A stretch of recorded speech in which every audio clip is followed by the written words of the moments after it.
মানুষদেরকে দাওয়াত করেন, খানা পিনার ব্যবস্থা করেন।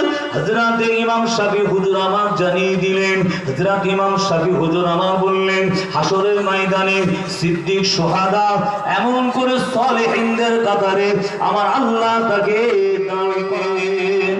আরো জোরে বলুন সুবহানাল্লাহ। এ নবী পাকের প্রেমিকেরা, এ রাসূলুল্লাহ দিওয়ানারা, শুনে রেখে দাও, জেনে রেখে দাও। আসুন সেই নবীর একটু পরিচয়টিও একটু আমি আপনি জেনে নিই। আমার আল্লাহ পাক রব্বুল আলামিন আমার আপনার নবীকে এই রবিউল আউয়াল শরীফের মাসে 12 তারিখের সোমবার শুভে সাদেকের সময় কুরাইশ বংশের হাশেমি গোত্রে আল্লাহ পাক আমার আপনার নবীকে পাঠিয়েছিলেন।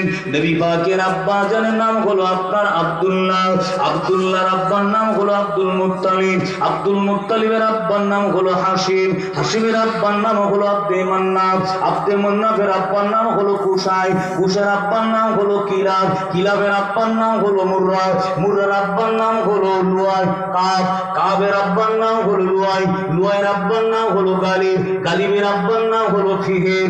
এ নওজোয়ান তরুণেরা, যুবকেরা, মুরব্বিয়ান গণেরা, এই ফিহির থেকে এসছে কুরাইশ। আমার আল্লাহ পাক কুরাইশ বংশে মক্কা জমিনের সবথেকে এমন করে সম্মানীয় গোত্র হাশেমি গোত্রে আল্লাহ আমার আপনার নবীকে পাঠিয়েছিলেন।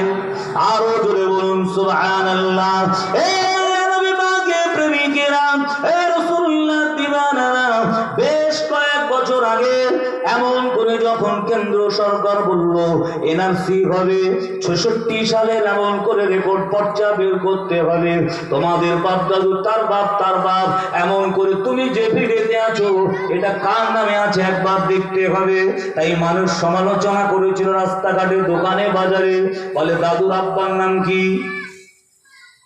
সমালোচনা হয়েছিল না হয়নি? বলে আমার দাদুর বাপের নাম কি বল দেখি, তার দাদুর বাপের নাম কি ছিল? এসব